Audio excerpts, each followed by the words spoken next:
आप मंदिर बनाइए, मस्जिद बनाइए, गुरुद्वारा बनाइए, चर्च बनाइए, राजनीति छोड़ दीजिए। মসজিদ করলে যদি অবসর নিতে হয় তাহলে ওনাকে ওনার পিসিকে আগে ছাড়িয়ে দেন।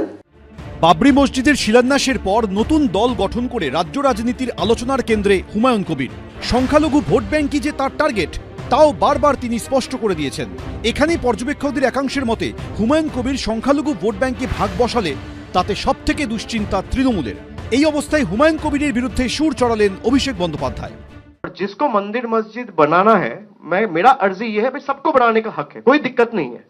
आप मंदिर बनाइए, मस्जिद बनाइए, गुरुद्वारा बनाइए, चर्च बनाइए, राजनीति छोड़ दीजिए। ওনার পিসিকে আগে মন্দির করার থেকে বিরত থাকতে বলুন, আর যে মন্দির করেছে সেই মন্দিরে গিয়ে আগামী দিনে ভবানীপুরে কন্টেস্ট না করিয়ে উনি কন্টেস্ট করুন। ভবানীপুরে করবেন না নন্দীগ্রামে করবেন, আর পিসিকে অবসর নিতে বলুন।